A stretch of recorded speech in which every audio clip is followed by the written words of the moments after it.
I'm not sure about Tom.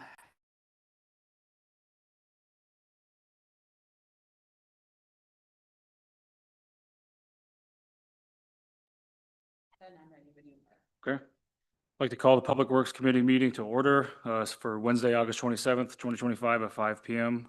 We can do a roll call for attendance, starting on this end, please. Bill Westerberg. Bill Stackhauer.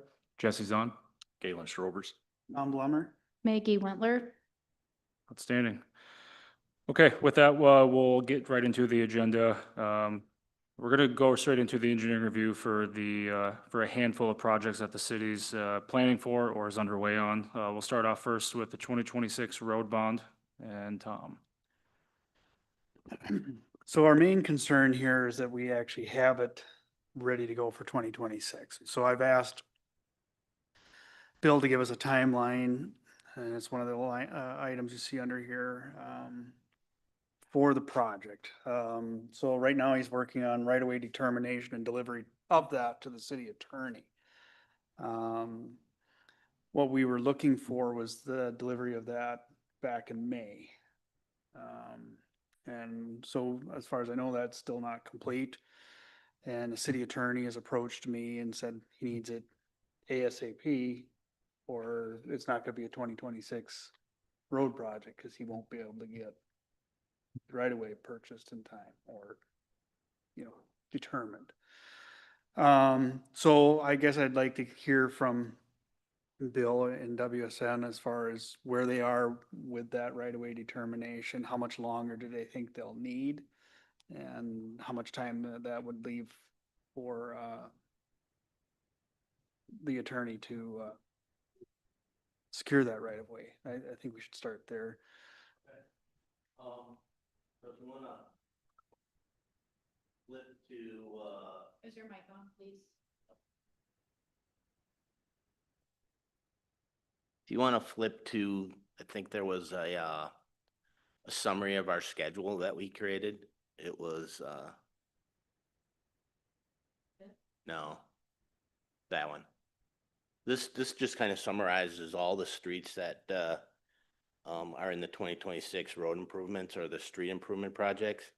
And it kind of, I tried to summarize the streets where we did, had easements and when and what we provided to the engineer or to the city attorney and to the city. So we did work on, like I said, Candor Court, Lindy Drive and all those ones up there. And so like the first ones we submitted to, Tom in between May 15th and May 29th. And then we, submitted some more to the city and to Tom between the attorney between, July 12th, or basically all those ones on July 12th. The remaining ones, Edna Lane, there were no easements on there. Parkway Lane, there was one easement that we just found recently that needs to be added, and that's a very small piece on the cul-de-sac on the south end.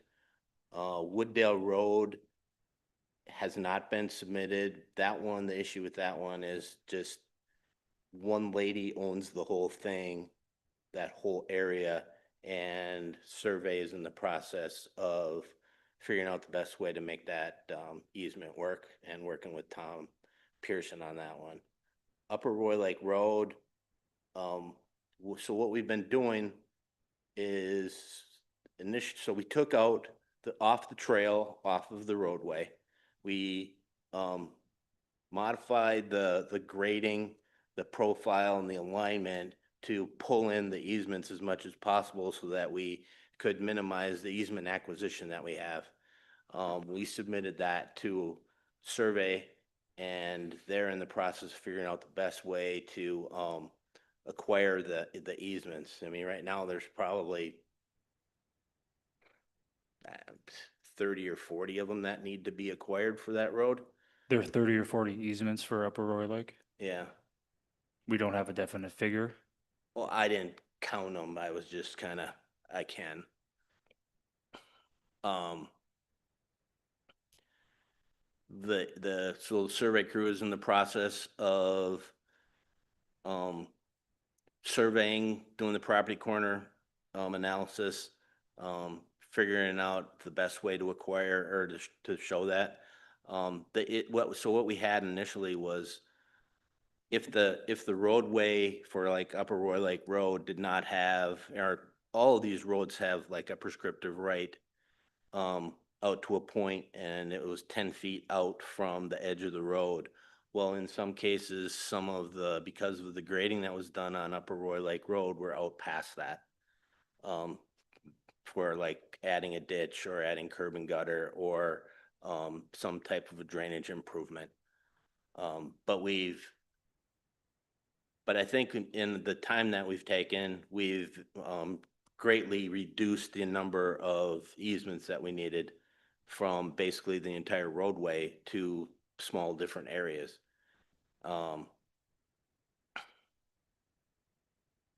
So, I mean. Bill, what would you say that number's reduced down from if we're at 30 to 40 right now? What was it at prior? Pretty much every single one of them. Yeah. Because of the trail being in there and all that. Yeah.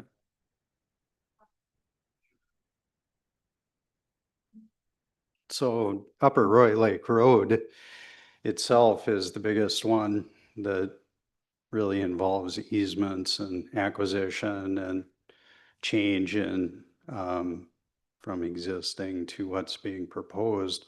And that road has very poor legal descriptions and little to no right-of-way information.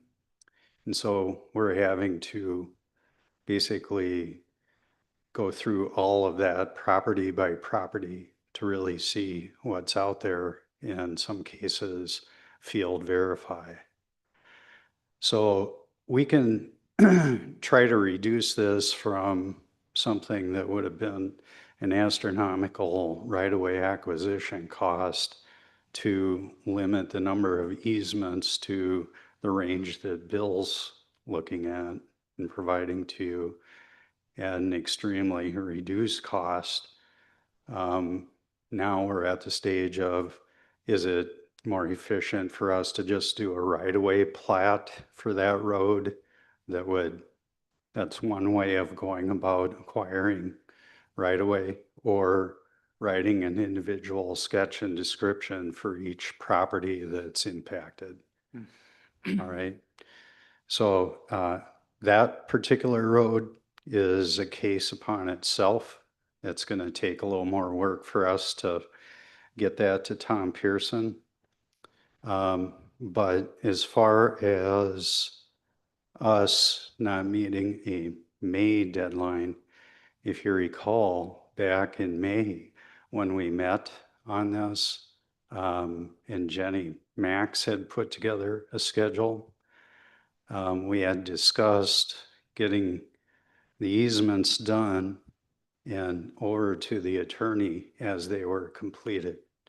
And we've been fulfilling that. Tom's got the majority of the easements. So my question is anybody doing anything with those? Is Tom's office pursuing acquisition? What I understand, he's waiting to get the rest of them from you. Why? I'm not sure, so I believe is having an appraiser that he's gonna be contracting with to do that work. They could be doing that right now. I agreed and agreed. I think from my conversations with the city attorney is that there might have been, I don't want to say misunderstanding, because that can be put very loosely to blanket this whole scenario. But if there was a understanding that perhaps these easements were all going to come together packaged, not in a trickled approach to the approach that, as you just stated in that May meeting, and that May meeting you're referring to was, it was Jenny's departure, correct? Back Yeah. in May. We met in the conference room. Right, yeah. So that was our understanding, that we would get them to you as we've done. And then the attorney would get those out to the appraiser, whoever that may be that the city hires. Tom, and proceed with it. I would interject there and say that I would believe that Tom Pearson is, his office is not under that impression, that they were likely waiting for all to come in to initiate that process. From what I do know of where Tom is at in conversation, the assessment office that they have used and Tom's office has used for other area cities such as Lakeshore, that's familiar with projects like the Gull Lake Bike Trail. They are looking at a prolonged timeframe to be able to accommodate all of these. So my assumption, and I hate making those, would be that he was waiting for all, so all could be then packaged over to that assessor's office to be able to help provide these reports. That would be my assumption. Okay, So I think knowing that we have the roughly 24, huh? Oh, I'm sorry, go ahead. We have the roughly 24, and we're still waiting on a figure between 30 or 40 for Upper Roy Lake Road. At least at a minimum, that can give us some direction to be able to say, go forward with the first half or the first tranche. And I think that's where the communication gap, we just need to bridge up, because So, not to interrupt too much, but when we had talked about the May deadline of, I believe it was May 13th, yeah, we did talk about the rest of them would come in at a later date, but it was over weeks, not months. I think the figure that you had given us, Bill, was 2 weeks at that time. And now it's been close to 3 months.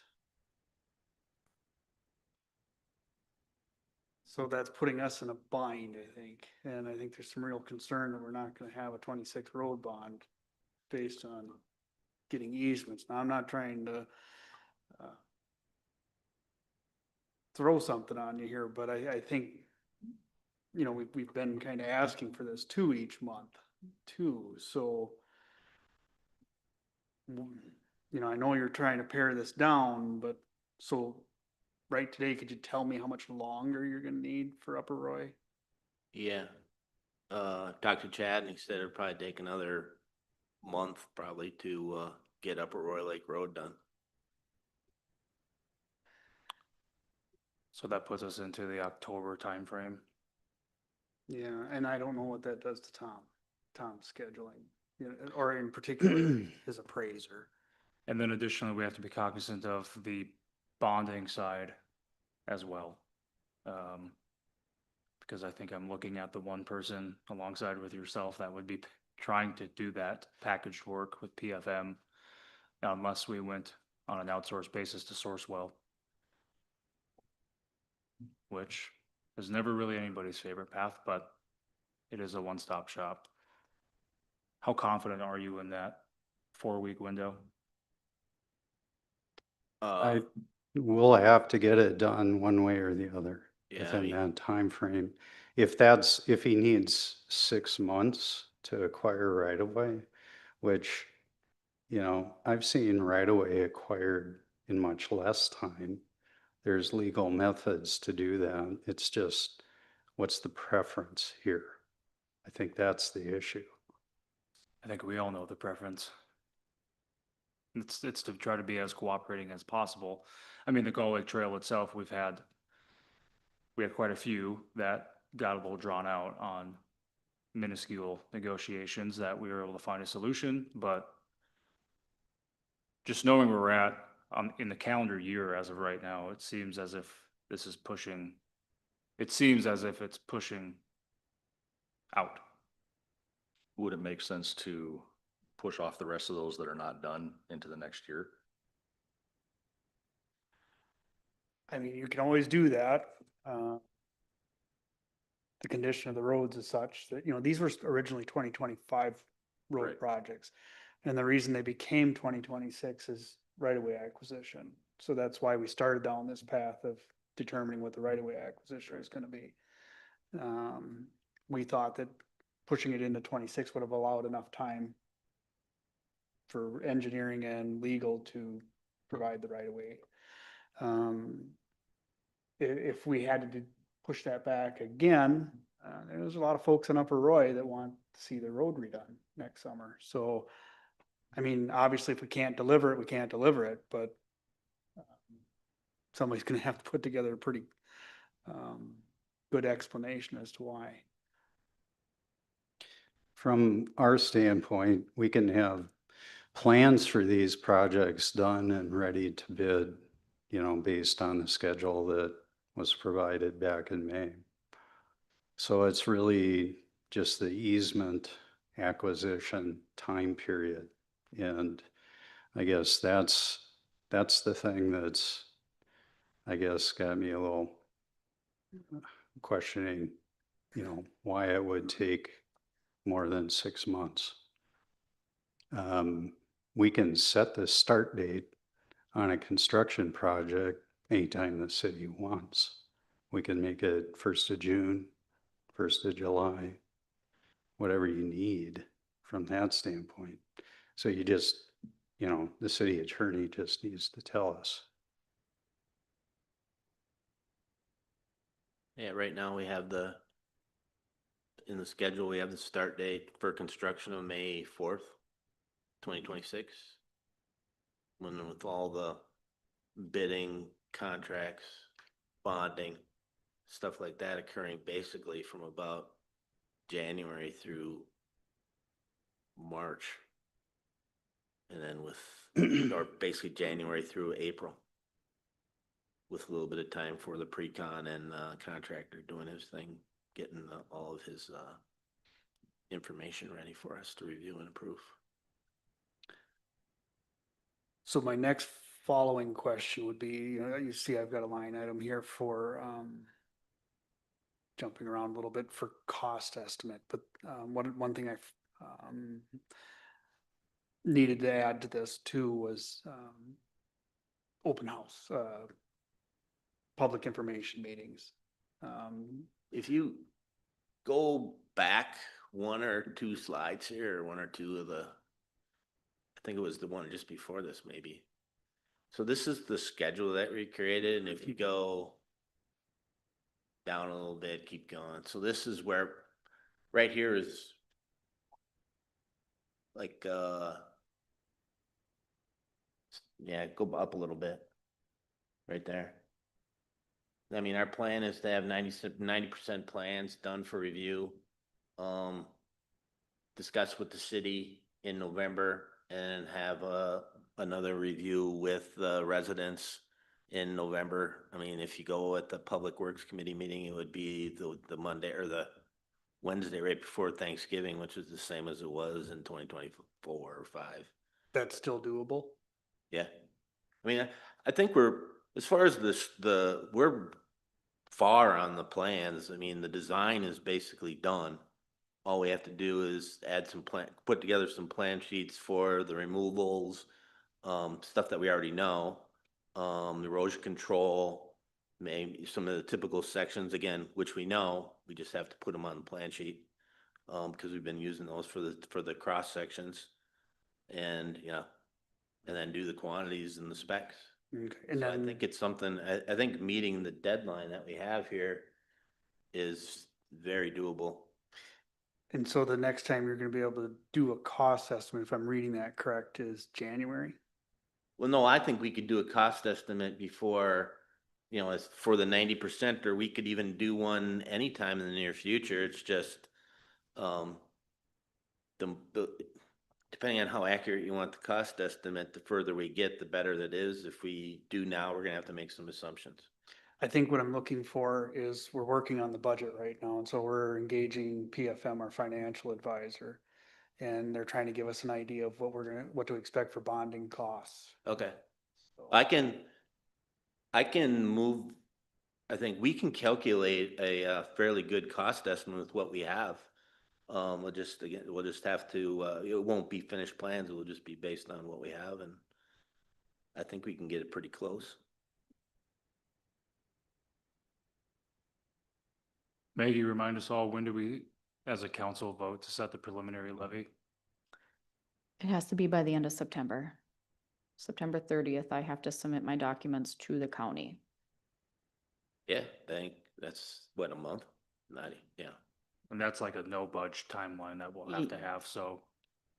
I would prefer not September 30th.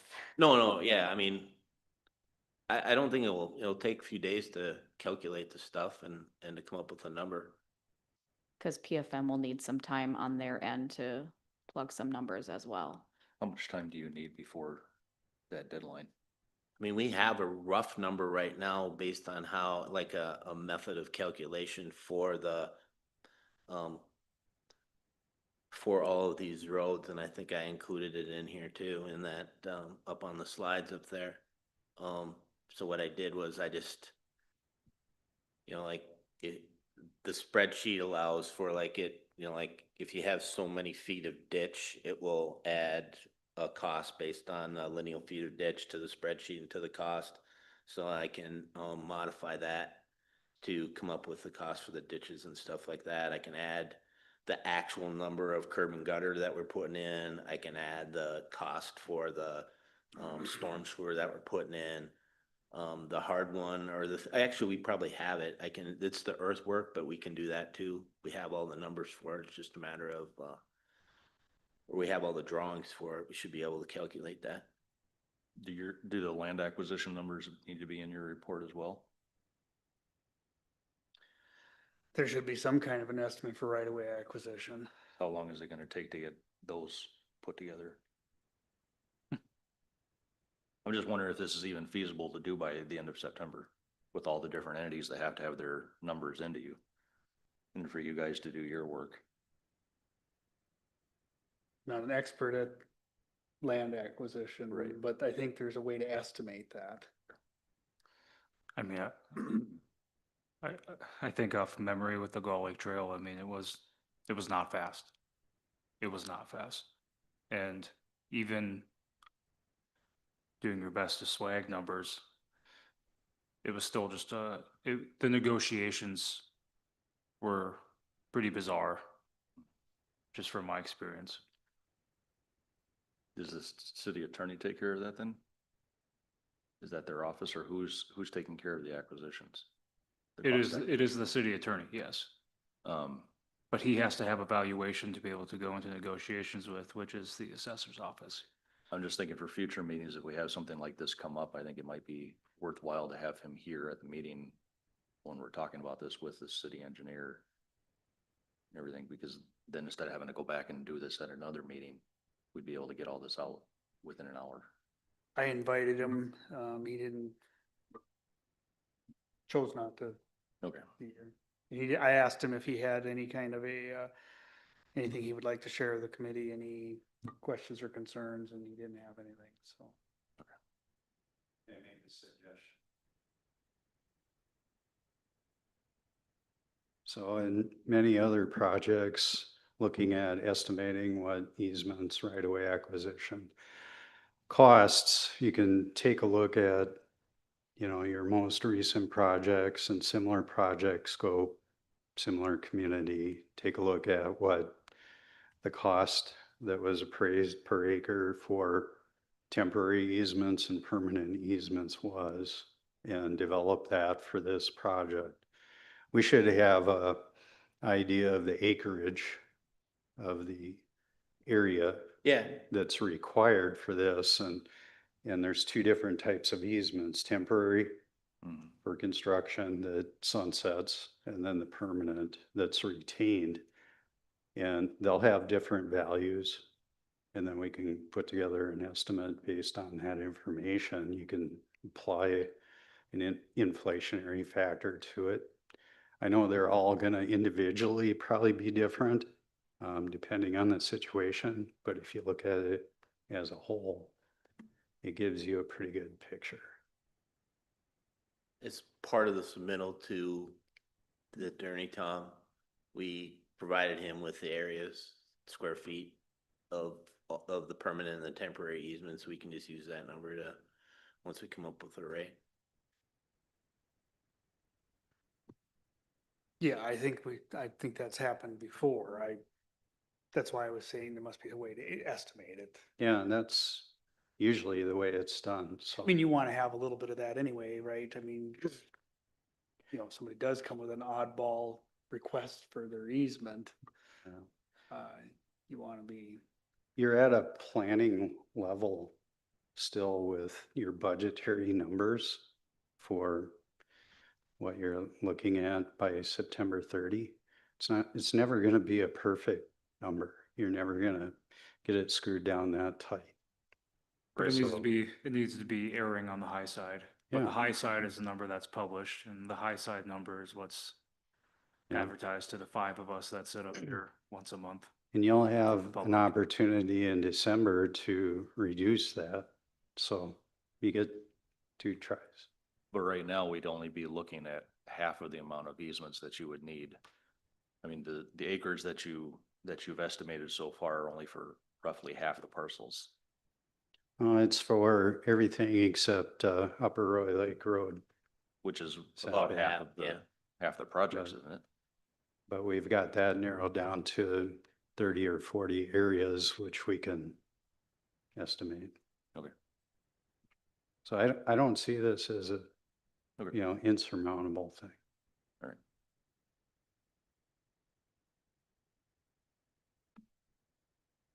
And if you want to see an example of what we've been providing, Tom, there's a easement sketch and description up there.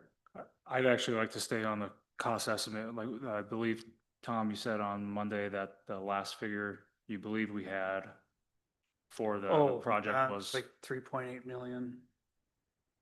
Or, So if you've got a So different feeling number. like it's gonna be within that realm.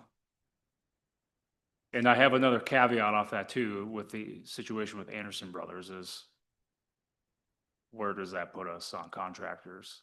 And is that figure realistic? 4.96 is the total project cost, which includes the engineering for, the design for in construction and then administration. I think that was roughly 19%. So the 4 go up a little bit higher. Yeah, so the original number was basically 4 million. But I added, and that was based on 2025, so I added 5% inflation to get to 4.2. You added, when was this number created where you added 5%? We were just recently. Yeah, 'cause the number I had is from a spreadsheet that Jenny had this spring, just before she left. Yeah. Yeah, this one's been this one was modified. Actually, yeah, this spring. So we've gone from 3.8 now to 5. Well, is 5 the number, is 3.8 the total project cost, or was that the engine or the construction cost? So that's pretty significant.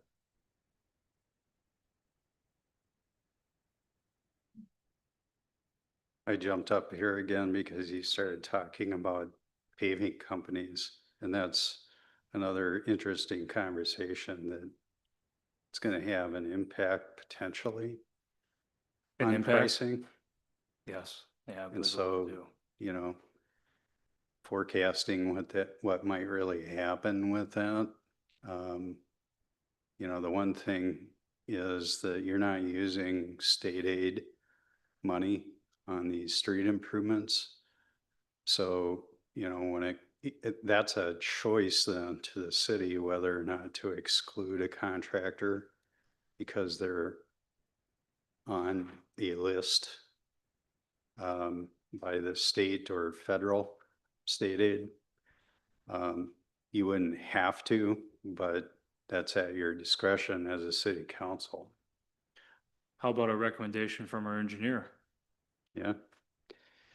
Well, How about I pose that as a question? Is there a comfort level of recommendation that you guys would recommend the city of Nisswa to utilize Anderson Brothers or accept them as a potential bidder? mhm. That somewhere between 3.8 and $5 million figure, was that based on a bid from Anderson Brothers? No, these numbers are based on like what average bid prices and Okay. stuff like that we've seen with a variety of contractors. Okay. Okay. So those are generic numbers then. Right.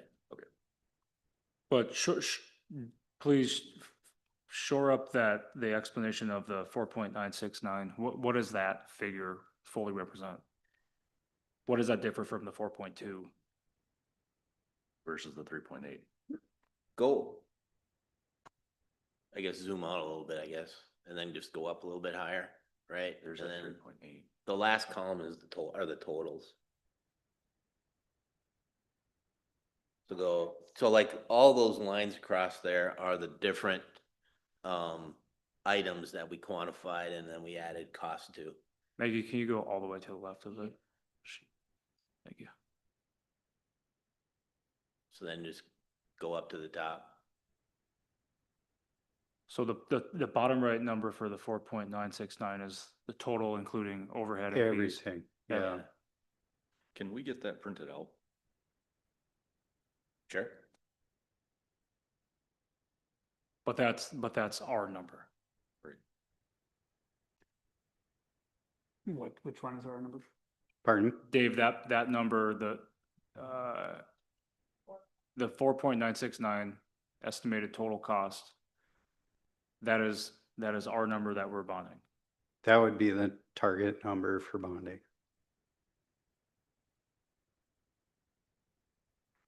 It's got the construction in it, 15% construction contingency.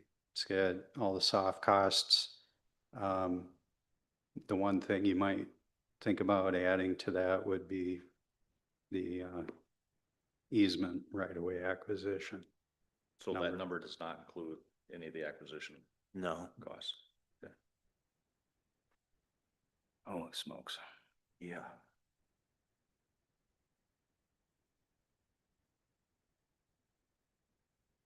So the number of 3.8 is very similar to what we have on here right now. It was probably closer to 4 before I added 5% onto so that 4 million was roughly the number for 2025. So then the 200,000 was the 5% that was added on. And then those bottom 1, 2, 3, that is the overhead. I think it's 8% for the design, 10% for the construction, and 1% for the administration.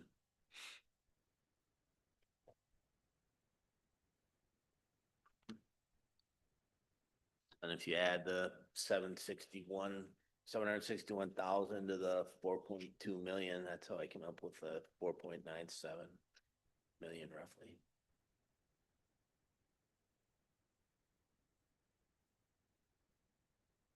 Well, I can, Rough swag for the easements, 500,000. Not gonna hold you to it. I'd want to run through the numbers before I throw something out at you. But we can do that next week. Okay.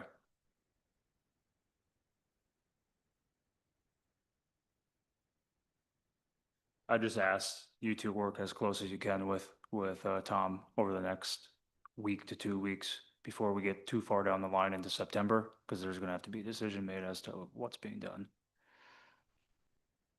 alright, And I asked to just be kept in the loop, and then we can have another meeting. Do you want to schedule a meeting earlier before that September 30th deadline? I don't know the workshop schedule offhand right now, September 18th.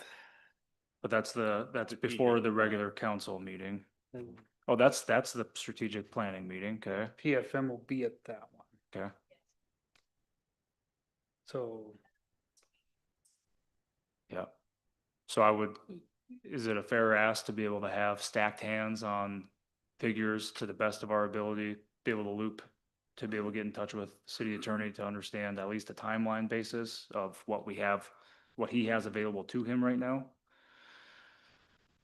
Cause I'm seeing a potential scenario of timeline wise, if you're able to move forward with this, I'm not trying to, sorry if I'm hijacking, but moving forward with this is going to be a hard push, I foresee, with the city council, because this is going to be a significant levy increase. I've already mentioned to Tom in the past that when the city acquired the land south of Holiday gas station that broke his natural road bond cycle. So that means that will be an additional debt burden on top until the city is able to start to work to develop and sell off parcels of that land to recoup principal, if not potential profit interest. Or perhaps we go the route of splitting this, which I already know the public perception is going to be on that as well. Or kicking it entirely 1 year. Kicking it entirely 1 year is going to be the same counterproductivity because you're going to be seeing additional inflationary cost. And look at what a year over year has done to that over the past 5 years. So I think for the council as a whole, it would be great to be able to see what we can get compiled together for our strategic planning session, which is we're locked in the community center all day long. And we're gonna have to make decisions at that point in time because our regular city council meeting will be the day or the week after, if I'm not mistaken. The week before, great. Council meetings on the 16th and the strategic Yeah. planning sessions on the 18th. Which will likely then have, unless there's not one planned already, we'll have to have a special meeting to be able to set the figure. Correct. Okay. Is there a target for this bond issue? Target value? Not one I can say right now, because I'm only one of four and the fifth may be a tiebreaker, right? When we were basing our conversations on Monday regarding two main budget pushes, we have the department's needs and what they've presented forward, which we got to I think roughly a 4% figure just on that alone. We were taking that $3.8 million figure as the total project cost. Debt amortized over 10 years, you're looking at $380,000 per year over 10 years, of course, right? So that coupled with our $3.8 million budget for 25 means that's a flat, or close to a flat 10%. Add the 4, it's a 14% levy, which is significant. Now, that was before this 4.9, so if let's say it's throwing fun numbers around, say it's 5.5 with the easements or 5.75 or 6. Even if there's no dollars thrown in there for easements, that puts this project's cost pre-easements at, in regards to the levy impact at 13.2, adding the 4 unless that's skinny down, which then makes the total at 17.2. One thing that may help, may help this is we do have, some road investments put away. I'd have to double check what that amount is. I can't speak to that. 1.4 off the top of my head. But is that not coupled with the general reserve fund? Tom, where's this piggy bank been? Well, we've been putting away on that for a long time to get to that point. But you've been utilizing that, you've been dipping into that for off the cuff improvements, pothole repairs, right? No, usually it's if we need to do something emergency is what we've been using it for. One of the things we had talked about earlier in the year was using some of those funds for the repairs at the pocket park that affect the retaining wall that affects the alley there. We haven't spent any of it on that.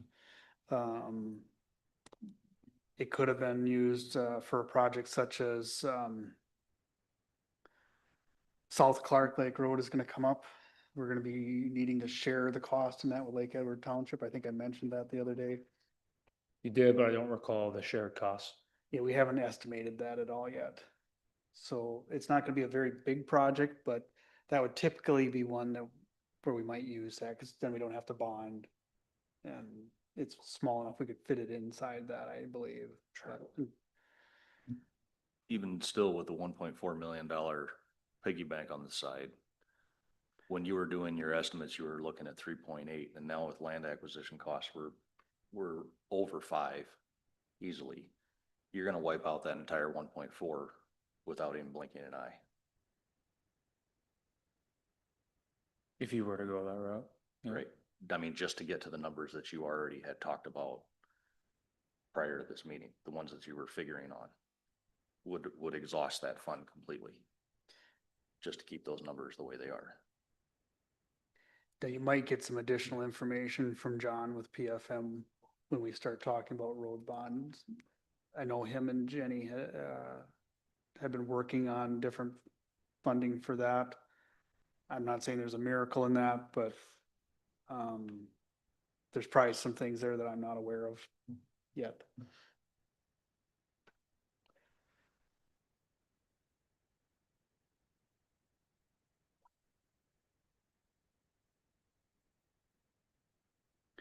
The only other thing I could say we could do with this is kind of like we did with the Grandview project. If you needed to push it back, we have to determine, do any of these need a temporary fix? And maybe they get pushed to another cycle. And you do just a thinner mill and overlay. You push off some of the drainage work and other things that were gonna be done. In regards to we gotta come up with different names for these road bonds because they tend to get kicked back and then I'm getting confused on the years. The 2027 road bond project. The slate of roads that you have there, I believe it's quite a bit less than what we have for 26, isn't It it right? is, yeah, so now this is another one that needs an updated estimate, so it's on your sheet. And so it is actually called Road Bond 2027, and the estimate that Jenny and I believe PFM had been using is this 2.3 that you see. So now that's changed some. For instance, we did the mill and overlay through Grandview now. I've said this a couple times that we would still need to probably come back and do a better project with the main roads. Or excuse me, the roads through the resort. However, East and West Linden, what was put down is actually as good or better than what was there prior to. In most places, there wasn't an inch and a half of pavement throughout. So, and that's what we put back was an inch and a half of pavement. I don't like that. I think it should be closer to the 3 inches that we normally would put down, but the residents are satisfied with that. It's mostly light traffic through there. Hopefully it will last longer than just a couple years. But I do believe that's all it'll be through the resort. Right now, we haven't added any new roads to that 27 bond. So hopefully that'll help hold the cost down. Would it make sense to push some of this out until after the land acquisition costs have been recaptured? Well, council has to give some authority to some others on the council to be able to start engaging in that, and that hasn't happened. I realize that, but You know, otherwise I would say, more debt. yeah, I would say you're absolutely right. Now, our debt costs, our rate that we got for the bond, the land bond, it was in the low threes, very optimal rate. Because our credit rating is through the roof due to our cash position, which we want to maintain, of course.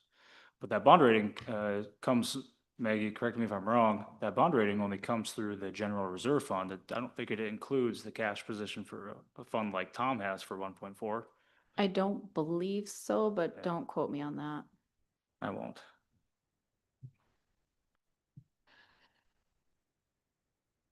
Think there needs to be more information. My opinion on it is there needs to be more information compiled for us to be able to take a recommendation to the council or to have the council deliberate. The next meeting for this group is not until the 24th, so that'll be, Unless you schedule it earlier. unless we move it up earlier, but So this estimate and any others on the remaining projects we have to talk about, I'm gonna deliver those to PFM probably tomorrow. Unless Dave and Bill need more time to give us a better number on any of this stuff. So they can give us a better picture of the bonding. I do believe these are the numbers that they were using when they were discussing that with Jenny, but and they can give you a better idea of where you would sit as far as bond costs.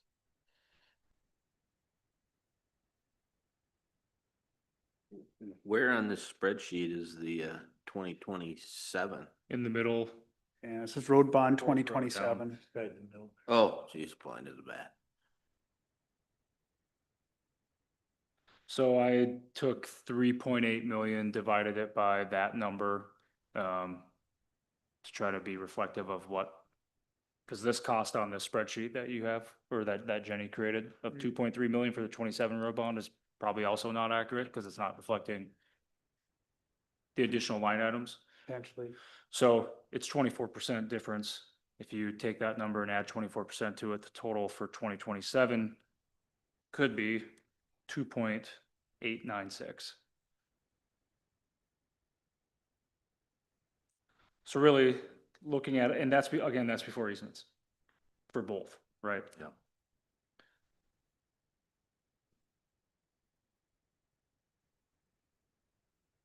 Yeah, your only other choice is to start removing roads.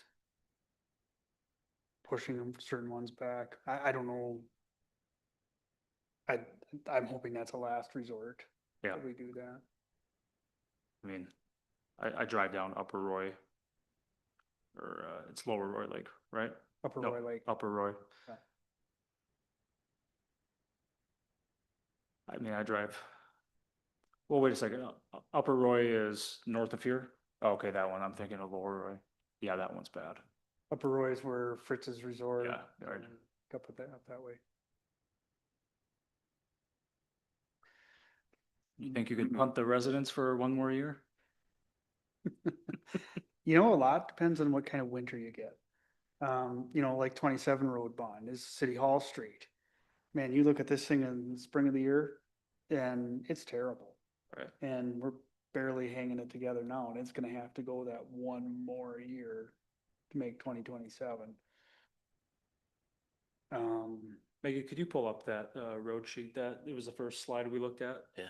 from Bill, showing what status they're at on the easements? The next one. Yep. You can zoom out a bit more and see the picture. Yeah, Adobe's not fun to play around with. So in theory, you guys, as of right now, you have, going from top down, you have 1, 2, 3, 4, 5, 6, 7, 8, 9.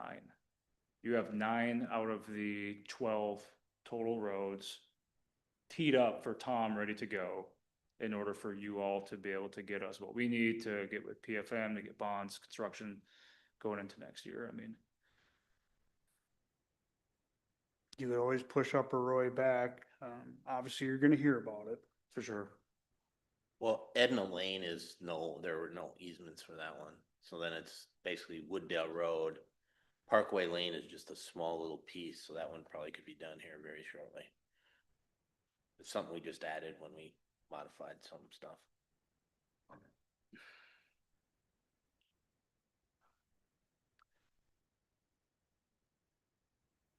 Yeah, I mean, another facet of it too is what is the taxpayer? And you're not gonna be able to get a straight answer to be able to have a consensus, right? But what is the taxpayer wanting to absorb? In regards to, do they want it this year, or do they want it next year? There is no guarantee on a timeline for being able to develop and sell some of the parcels on the recently acquired land. I mean, that is as much of, But you might have a plan, though, so at least you could see a light at the end of the tunnel. yes, I'd like that discretionary authority with perhaps another council member to create an economic development committee to be able to represent, to start moving things forward, right? Which Keith stated we'll be able to do at the strategic planning session, so that's a plus, but 5.5 million in the road bond this year, coupled with another $3 million one next year, it's just, or even 3.5, because I'm not factoring any easements, so It's just a lot to consider. And time is not exactly on our side.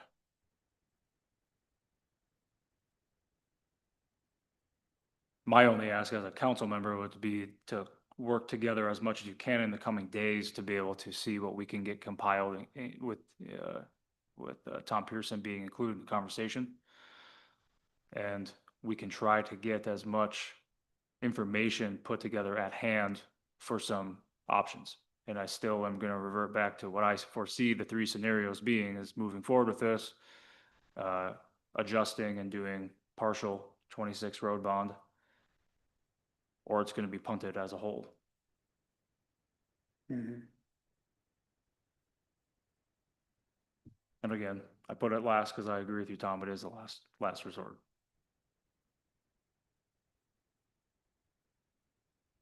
Upper Roy, the cost to do that road is probably gonna be third of this list. It's the longest, it's the most complex, has the most right of way to gain. So, Yeah, when they estimated, the total project cost for Upper Roy was 1.55 roughly million Pre-easement, without the easement, correct? How much was that again? 1.55 million roughly.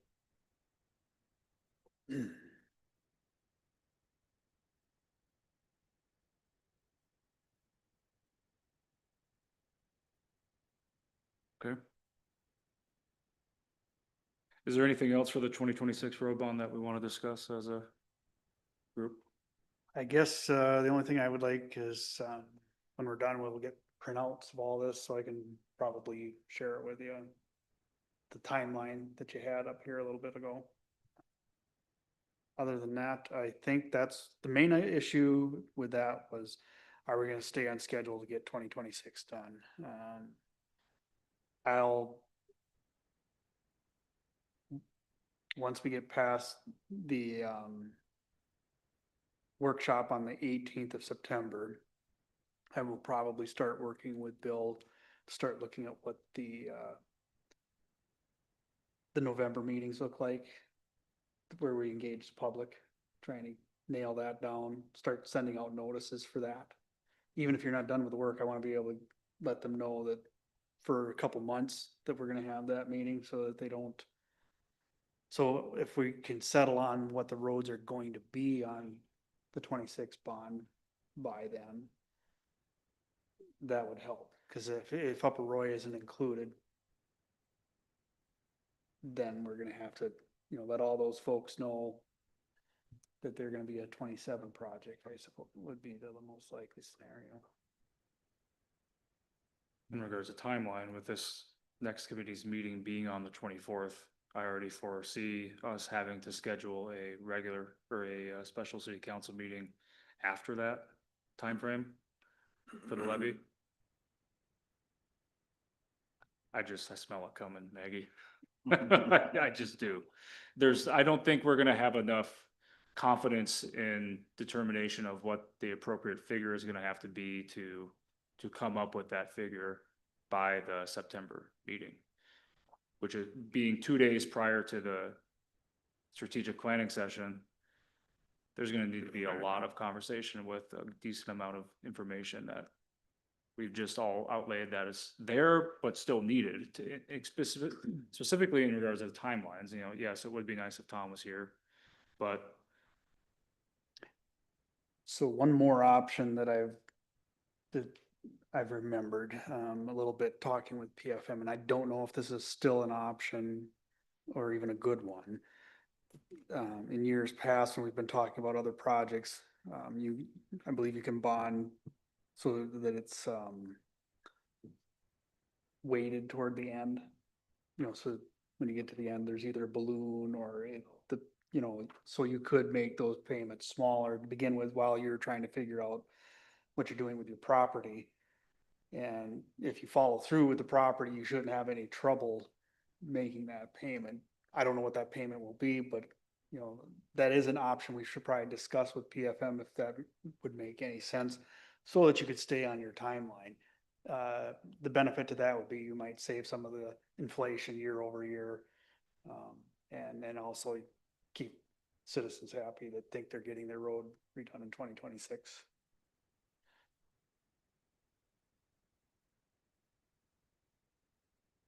Okay.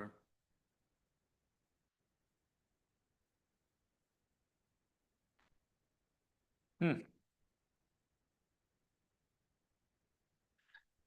Well, I love deadlines and schedule crunches. It's what I do for a living, but again, I make those decisions every day. I'm only one of four on this one, so. We have, I would say, a pretty fiscally conservative / hawkish council compared to my short 3.5 years being here. But we also haven't been posed with these larger infrastructure projects Right. during my prior terms. So it was easy at that time to be able to say, yeah, let's go negotiate and try to get this land. Future planning, if I would have been able to know then what has now happened in regards to nothing been able to then move forward on this property, it would have been a harder sell for me to say aye on that because it's just been stagnant. I've said to you, Tom, many times, I was like, we, the council, broke your road bond cycle. Simply with that land acquisition purchase, which emphasized the importance of being able to move forward with developing it to be able to start recouping principal and getting that debt load off. I was hopeful within a year, even though I thought deep down it probably was 2, still would have put us in a decent spot.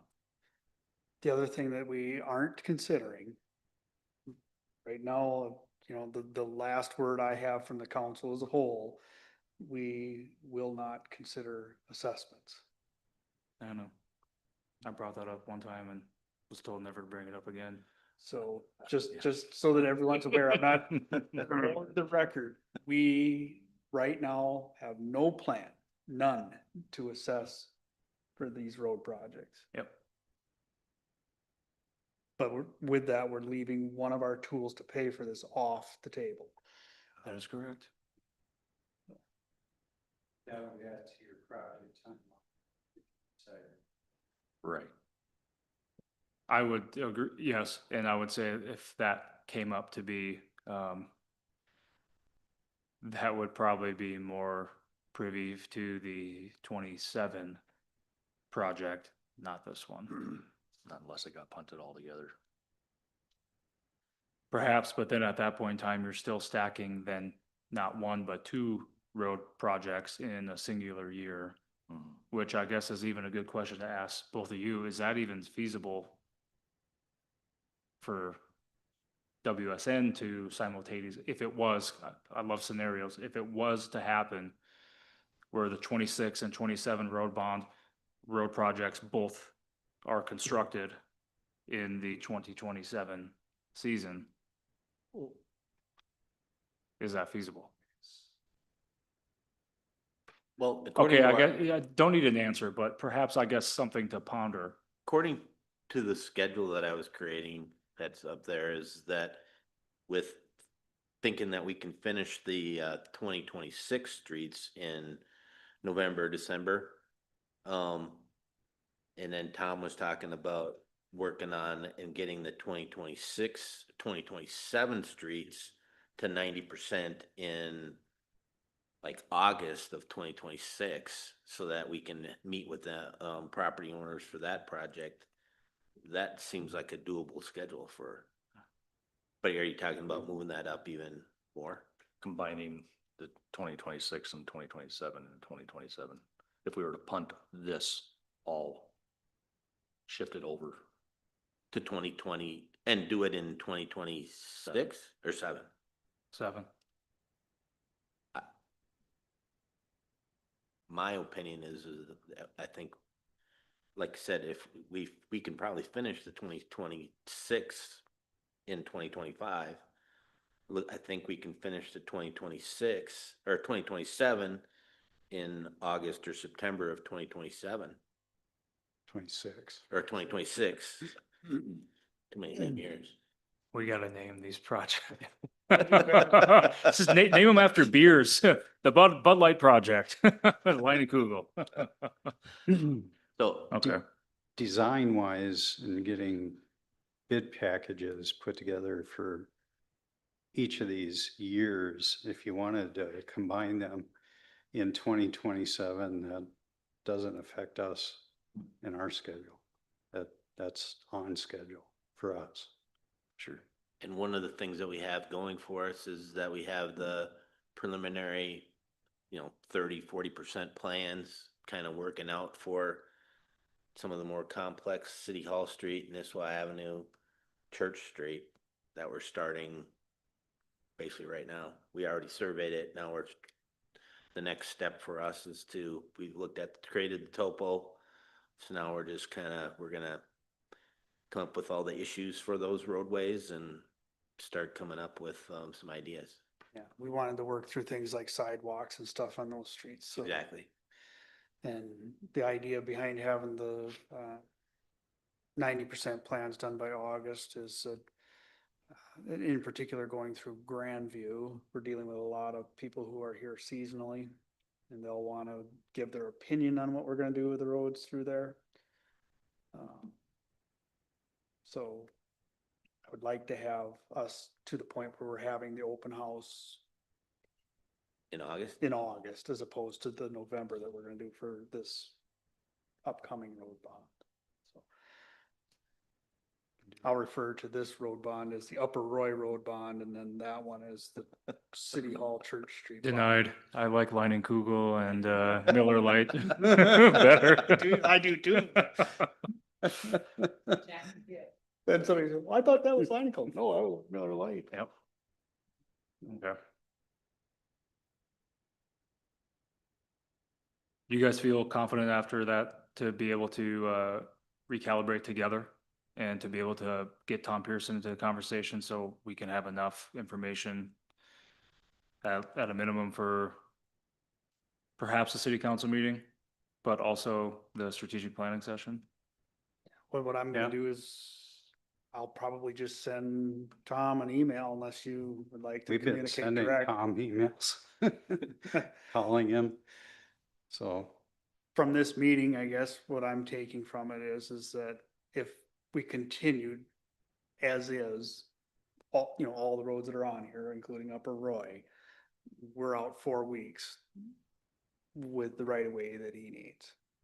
And then, so my question to him would be, if you get your last right of way 4 weeks from now, can you still provide that reasonably before we have to go to bid? yeah. Well, yeah, if he needs everything in, one package, all tied up with a bow, then that's what we'll do. But I guess back in May, July, I just wonder why those couldn't go forward. That's a, I'm pretty sure I talked to Tom Pearson about this, that we are gonna keep feeding him the stuff as we went. And he never really said anything. He said, okay. Mhm. but we don't know if Tom's gone out for any of these at all right Right, now, right, we don't So know. we're making that assumption, but at the same time, it may just be a requirement perhaps for the assessor to have it all at once. How many Probably assessors are for there around? getting a quote from an appraiser. You could get it Appraiser. all at once or, but it's not a huge benefit. I guess. I don't see it. I get it. That's just, it's obvious there was a communication breakdown there, right? I think we can all agree on that. And that's just what we have to be able to streamline here, because lesson learned for then the 27 road bond or the Line and Google project. Line and Google project, Are they even a Uh, thing anymore? huh? Didn't they go belly up? No. Summer Shandy manufacturer. Sounds good. And then I think at that point in time, in regards to another committee meeting, I think perhaps we just keep this on schedule right now because there's gonna be a lot of moving parts in the next couple weeks here with the city. interim city administrator. As of right now, his last day is on Thursday, September 4th. We're then at that point in time, gonna have to assign duties to somebody or have by that time, somebody to fill his shoes.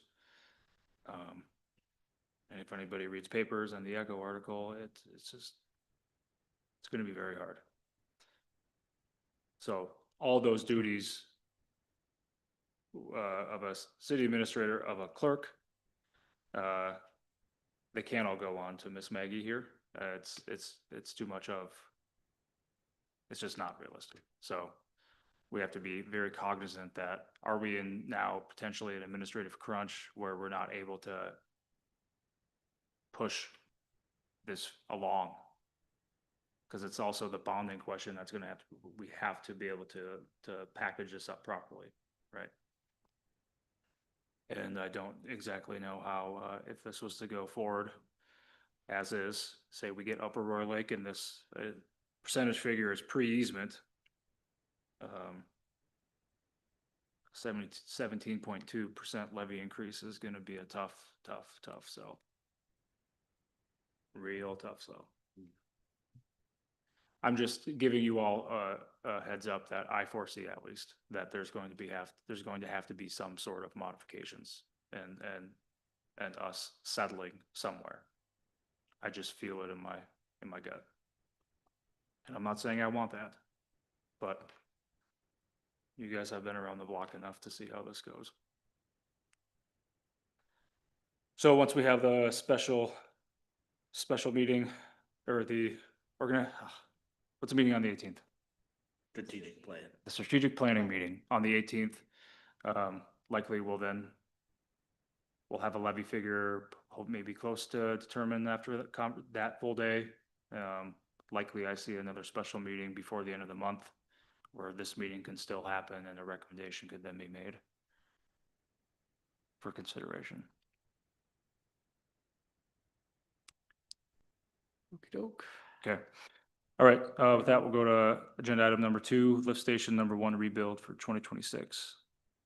So right now, I'm just gonna give a status on that. So the council has given the the city attorney the go ahead to pursue purchasing the property for or getting pricing anyway, values, working towards the purchase of property for that lift station.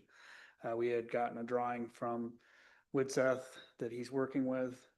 I haven't gotten any kind of an update from him on that. I'll have to check in with him to see where he is at with that. But that's where we are with lift station number 1. We are planning to rebuild that in 2026. The good news with this one is we provided the estimate is still good. So our estimate, and this is a question for you guys, is 788 still get us a lift station?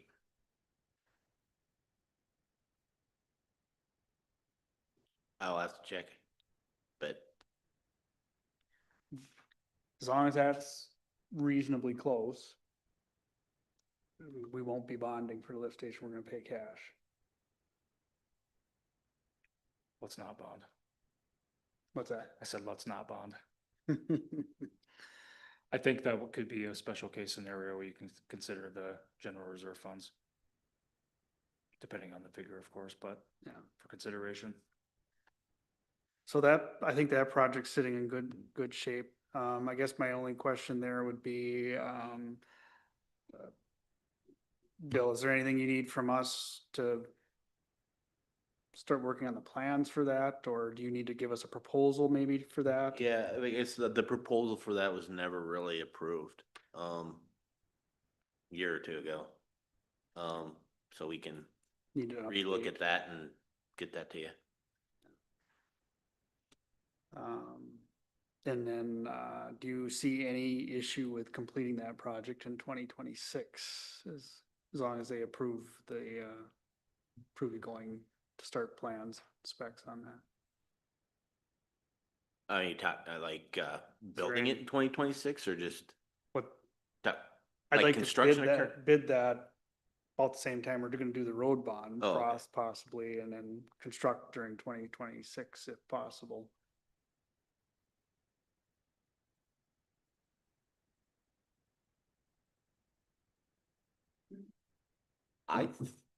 think we can be, I'd have to check and see. I was kind of envisioning using somebody else to, help with the lift station one. So, I guess then I'd just ask you to come back with an update for that, probably at our next meeting in September. well, I'll do the If you can. proposal. I'll do the proposal and I'll let you know when I send you the proposal, Mhm. what time frame would be for us to finish it. Okay. Well, I'll bring an update then to our meeting in September. Where we're at. Okay? May I ask a quick question now? Yes, So that's gonna be a separate contract entirely from the road bond? yes. Yes. Yes, and it's on here. Different, I think we're all aligned on that. just throwing that out there. Yeah. Yes, no, this is a different thing. I guess what I'm trying to get way ahead of it so that there's no crunches for anybody. We're working through that. This is another one we talked about. I'd have to look back at the date, but I believe we met in May with the school regarding safe routes to school. I think they're still anticipating us doing some work in 2026. But, I think we need a proposal probably from you, Yeah. Bill. I was talking to our Alexandria office and, there's a gentleman there that, engineer who does this type of stuff a lot. And I'm working with him to prepare a proposal to, go through those, analysis of that, Lakers Lane and all the paths and stuff like that for drop off and pickup. So I can get that to you too. And I'll have to repeat this as soon as Jesse gets back, but unfortunately, that work and the city's portion of it,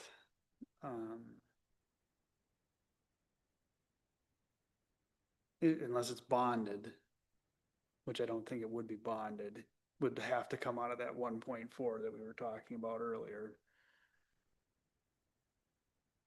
Do we have any idea what the estimate's gonna be on that? I couldn't tell you. We haven't really put pencil to paper on a study. No, no, in fairness, no. We first gotta get a proposal from Bill to do the engineering for that. Kind of like the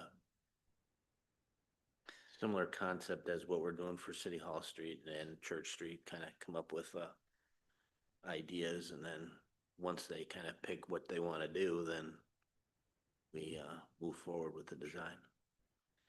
I'll repeat this for your benefit, Jesse. So we were talking about the safe routes to school and how that's paid for. So there's a portion of that would be paid for by the school, and then there's another portion that will be paid for by us. Unless it's bonded, that is a project that would likely have to come out of that 1.4 we were discussing a few minutes ago. We don't have an estimate for that yet. Bill's gonna be coming with a proposal for the engineering for that work. So this is outside of the 26 or the 27 or Lining Kugel and Bud Light. Bonds. Okay. What does a safe route to school project even look like, I guess? I don't even, So safe routes to schools is, maybe you could explain this a little better than I can, Bill, but there's a program, I believe through the state that's called Safe Routes to School. Correct. And so the school is gonna be pursuing funding for that. They're the ones that are gonna apply for that. However, there's a city component and a school component to the work that would have to be done out there to improve the sidewalks in front and the crosswalks and things in front of the school. oh, okay. Right now, when we were talking about it back in May with the school district, the thinking was is that we would probably use some of that 1.4 pay for the city's portion of it. What we would be looking to do is pay for the curb and gutter. And then there's some drainage work that has to be done along School Street in front of the school. And then the other item is to extend from that sidewalk in front of the school, either a trail or a sidewalk that connects down to the trail on 18 along Lakers Lane. Is there any state funding for this at all? Well, that's what the safe routes. That's something that's needed. What's that? That is really needed, that sidewalk or whatever. We're looking Especially for an with two- opportunity to do it. Well, especially with subdivision almost full and another one across the road. And those people, I've talked to a few of them just by accident, you know, and when are you gonna get a sidewalk in there? Right. There's a ditch right there, right? But you're now. gonna have to put drainage in Yeah. for that ditch. Well, and in the next couple of years, you're gonna have 40% more students there than you've had in past years. Oh, yeah, with the addition of fifth grade, Sixth grade, you're gonna have just a lot more students, a lot more bodies moving there's around. a sixth grade going in as well. Isn't that what they're doing? I think just five. Okay, I thought in 2 years or something, they had said they were gonna do six, but if it's just fifth, either way, 20%, it's 25% still a more students, 20% yeah. increase in people moving around. And Yeah. fifth graders are gonna be more mobile than any of the rest of them. So just to kind of refresh memories a little bit. I think the other thing we were talking about is some of the sidewalks, say in front of the church and going down past A&W. Are any of those gonna be eligible for the Safe Routes to School tool? We wanted to look at that as an option.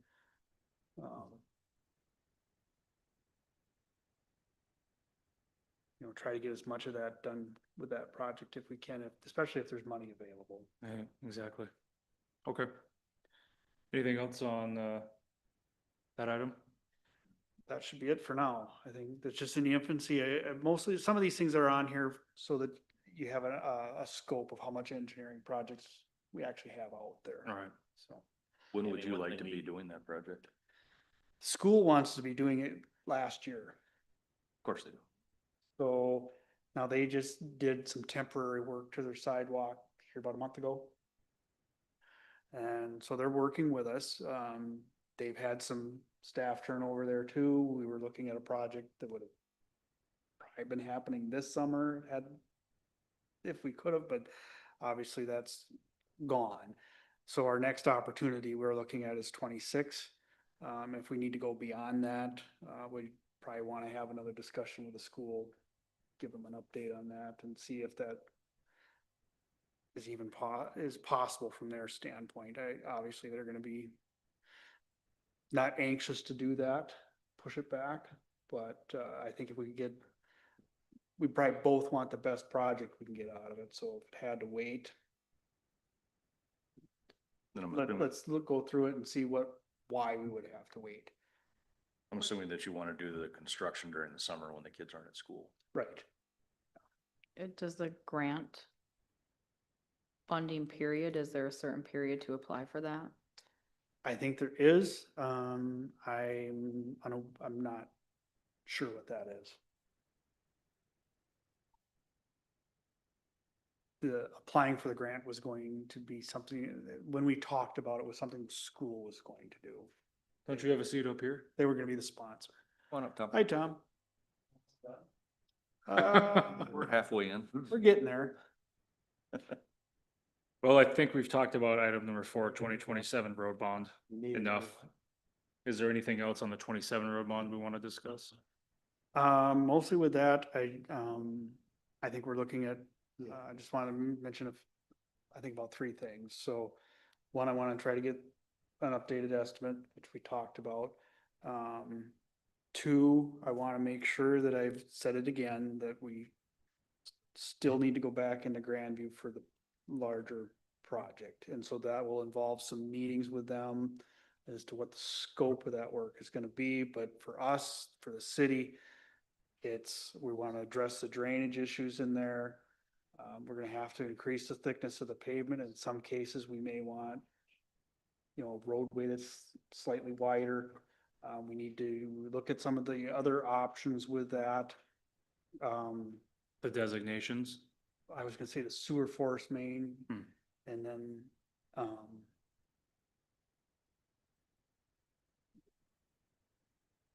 know we're not looking at city water, but Grandview we have talked in the past with them about city water, so if that was ever to become a reality, do you time it with this project or not?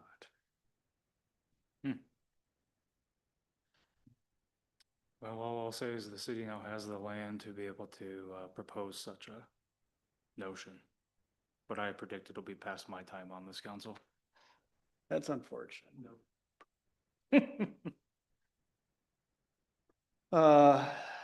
So that's really what I was looking for in that, and it sounds like we're on schedule to get that done. I really just want to keep after that so that and I think the other thing I would probably mention, because we've done this trickle approach with the right of way, I think there I would really like to try to bundle that if we can for Tom Pearson, the city 27th. attorney. Well, check with Tom, because maybe he does have these ones that you've already given him. Maybe he's already done those. And I don't know, I got the feeling that's not the case, but I, don't know. likewise.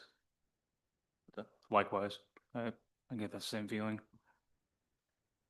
Okay, item number 5, lift station number 12 update. All right, now this one, again, this is tied to the property purchase, so, we have a concept plan for that, if you will, where that goes and what it'll be, but there's nothing firm with that. And so that's really the update on that. One other thing I can say about that is depending on what that lift station costs, there's a chance we may not have to bond for that. So I guess we will need to get a better picture of what that lift station needs to be. The best way for us to have that is to get some idea of who's gonna be occupying property there, likely to connect relatively soon. And when I say relatively soon, I'm talking like the next 10 to 15 years. Revenue Um, bond. What's that? Revenue bond. I don't anticipate that lift station getting up to the flow, that say lift station 1 or 3 have right away. Ultimately, it'll get probably up there, but at first it won't be. So, if you have a lift station 1 that's 7.8 million, hopefully this is something less than that. We talked about this with PFM a little bit, that if it was down in the, say, $500,000 range, there's a chance we may not have to bond for that. The other thing we wanted to talk about is if the council can somehow work through what they're gonna do with the property faster, so that we could say that we're building a lift station 12, possibly we can tie that together with lift station 1 into one project. What do you think about the notion if we were to find somebody to acquire some of the land that we have on the Highway 371 property, right? That was willing to absorb most, if not all, of the infrastructure costs on that property, i.e. roads, sewer, piping, maybe future abandoned in place, water lining, or water piping, excuse me, and this lift station. That would be awesome. I agree. I agree. However, and I'm not trying to throw cold water on that. Whatever gets put in would have to go into a city spec. They couldn't just put in paper straw lines or something, and I'm being ridiculous when I say that, but, Oh, yeah. for instance, we have a pump spec that we use. Absolutely. We would expect that would be, I would hope that whoever had interest in doing such an generous endeavor on that property would entertain what our city specs are, and whatever was constructed there would be obviously conforming to our ordinances, et cetera. So obviously that would be a huge load off of all of our shoulders. all taxpayers. I also agree again. Okay. Anything else on lift station 12? I think right now that's where we need to leave it. it's such a concept at this point. I don't want to get too deep into it. I just wanted to make you aware of a few of the possibilities. Some opportunities with that, I should say. Sure. This last item I just put on here, this is really in the Parks and Trails Department, but just, I put it on here just so you know that Widseth is also doing a lot of work with the trail, and it's part of their load for engineering for us, so. So I have a figure of where we're at with that, if you wanna see. Remember that figure with the color for the lines? You can show that one or the one that's behind it. They're both the same thing. I think it's in front of this, yeah. So what this is showing is the Nisswa Lake Park. The idea here is that we're extending trail up into the park. We're putting in a restroom that's gonna connect into the force main. Put in a well that's gonna supply water to the bathroom. Get power from the transformer up there in the red. That would extend down to the restroom. And then put in a step station to pump to the force main. So we've kind of been, very close to figuring out the location of the bathroom and the configuration and the layout. And the next step for what we're doing is to kind of lay out the trail and get the elevations worked out for the bathroom and the trail so that everything kind of works together. Yeah, that's kind of where we're at. And then I got to work with Huff Cut in order to get the, just basically how they build their building and if they can make any tweaks to the building based on what we're coming up with for the bathroom location or the restroom location. The idea is to get Landwehr to give us a quote for at least the trail, if not some of the other parts. So then we can just, if it works out, we can just add it to the Gull Lake Trail Phase 4B. Some things might be better if we hired or we went through and did something separate and got a quote or something like that from a well driller, or possibly somebody that puts in these step stations all the time instead of having Landwehr do it, which I don't know if they do it all the time. I can think of at least one who might be willing. Okay, so that's kind of where we're at. The idea is for this is the schedule is to get something to get this plan laid out and get it to Amber as soon as we can, beginning of September, or as quickly as possible, so that we can get this, as much of this built this year, so that The grant funds. the grant funds don't run out before we get it set up. And that way then too, we can get a better cost estimate than what we have and make sure that we're not gonna go over. So a question for you, Bill, and I kind of know, but I want some of the group here are probably interested in the trail, may not know. When is that gonna get paved, that section that heads out on 77? Oh, so there's been a couple of things out there that required some extra work to resolve, and we're to the point now where I think we're gonna be resolved, and then the work is gonna start back up again, and they can they'll finish. They really don't have much work left to do. That paving, finish the fence. Yeah. So it'll be done yet this year? Oh, yeah. October, is that the date? Is that when the project is supposed to be done, or? Well, actually, the completion date is June. Can't remember if it's the 1st or the 30th of 2026. That's why we could use Landwehr to do a lot of the work if over on the bathroom or the restroom building, if we can make it happen, Sure. or if they're willing to give us a good price. Okay, Um, questions of the Okay. committee? That's it on the agenda items, unless anybody else has anything on those topics. I just had a couple more that I came up with, or that is, you guys already talked about the property acquisition. I did talk to MinDOT about the 371 improvements, just to kind of give you an update. Talked to Tom Cruikshank, and apparently they didn't get their, I don't know, their planning layout into the feds properly, so that they missed the deadline for funding for 2028. So it's being pushed back. So now they're waiting to see if there's gonna be funding available after 2028 for 371. So we can take these down finally. For what? Or the part that's in the, You can't the if you part want. that's in Nisswa. We didn't really talk about the Baxter stuff. I only asked him about Nisswa. There is a chance that there's 2031, they have like a project, there's a possibility of doing some projects then. But he didn't know if that would happen either. So because of that, they didn't get the planning stuff in there on time. Things are being delayed. What a shame.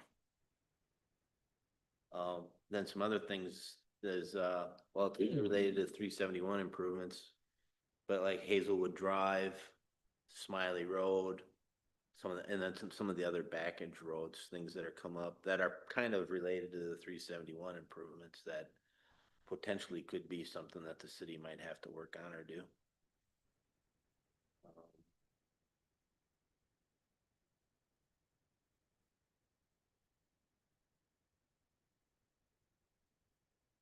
Yeah, that's pretty much all that I have. Yeah, like I said, we're gonna finish up the Gull Lake Trail Phase 4B, hopefully as soon as we can. And we do have some other projects like Nisswa Crossing, which is through planning and zoning. The contractor or the developer still has some things there to do that we do the observation and yeah, basically the observation for the city. So they have some things left to finish over there. What about the post office? Where does that go? I have not gotten any new word on the post office. Maybe Maggie knows. I don't have a lot, but it sounds like it will be either October or it will be after the first of the year. It doesn't seem like they're making much progress on their new building. Where are they going? Well, that ties right in with the problem on Hazelwood. Coming on 371. Yeah. That's gonna be a night. Yeah, it's gonna go just, I'll say south of Subway. There's a little professional building there. Where land surveyors was, Yes. Oh, north of the car wash. okay. I think you have to modify it. I haven't seen a truck or anything there that would be modifying anything, so I I, don't think you just said, yeah. but that's going to be a nightmare traffic wise. And Yeah. Shakers, they're at 77. That's going to be a real mess. It was discussed, It's already, you know, there's a lot of accidents.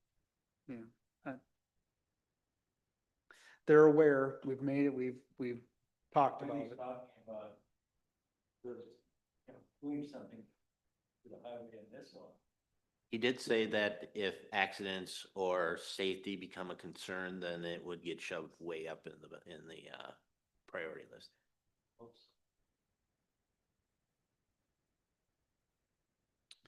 That's it's almost a dang shame to hear that, because after what's already taken place on that specific corridor through 71, how many more people have to die? For it to Well, be again, elevated? I don't know, maybe some of those things are happening, but I just asked him a general question about 371 and Nisswa, and he Yep. said what I told you guys. Yep. Well, that's what he told us a couple of years ago when he was here. They are the ones who broke that off. So they were. Originally, they were talking about funding for backage roads to the city to be able to offset those lost medians. Yep. It's the state and it's the Fed. What do you expect? Anything else from any individual committee members? Nope. So as of right now, we'll plan for our next meeting being on, I'm assuming September 24th. Is that a Wednesday? It's always the last Wednesday. Wednesday, yeah, Wednesday. So with that, I'll take a motion to adjourn. I'll second. All those in favor signify by saying aye. Aye. This meeting is adjourned. Thank you. Well done. Thanks.